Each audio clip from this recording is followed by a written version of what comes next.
రంగుల కీలి గత 3.5 దశాబ్దాలుగా వరంగల్ ప్రెస్ క్లబ్ కొనసాగిస్తున్న కార్యక్రమాన్ని అత్యంత వైభవంగా ప్రస్తుత పాలక మండలి కొనసాగించింది. ఉదయాన్నే వివిధ పత్రికలు, ఛానళ్ల జర్నలిస్టుల రసాయన రంగులకు దూరంగా సహజ సిద్ధమైన రంగులతో వేడుకలను నిర్వహించారు. వరంగల్ పశ్చిమ శాసనసభ్యులు స్వయంగా ప్రెస్ క్లబ్కు చేరుకుని జర్నలిస్టులతో వేడుకలలో భాగస్వామ్యమయ్యారు.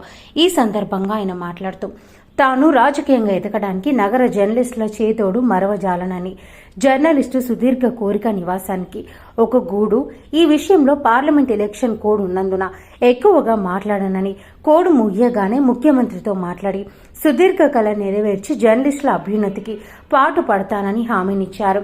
అనంతరం కలెక్టర్ సిక్తా పట్నాయక్ ను కలిసేందుకు వెళ్లిన నగర జర్నలిస్టులను నీటిని చిలకరిస్తూ తడిపి ముద్ద చేశారు.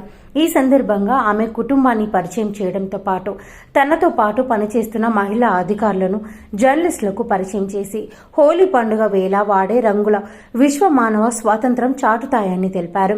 అనంతరం పోలీస్ కమిషనర్ కార్యాలయంలో జరిగిన కార్యక్రమంలో అంబర్ కిషోర్ జా హోదాను మరిచి సామాన్యమైన వ్యక్తిలా వేడుకలో పాల్గొని బాజా భజంత్రీల మధ్య తనదైన శైలిలో జర్నలిస్టులతో డాన్స్ ప్రదర్శనలో పాల్గొన్నారు.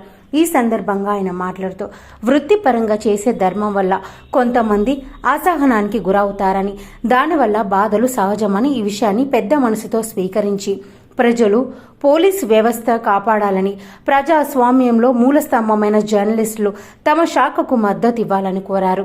అనంతరం ప్రెస్ క్లబ్ ఆవరణలో జరిగిన వేడుకలు డీజే శబ్దాలు, రెయిన్ డ్యాన్స్ మధ్య ఆద్యంతం కొనసాగాయి.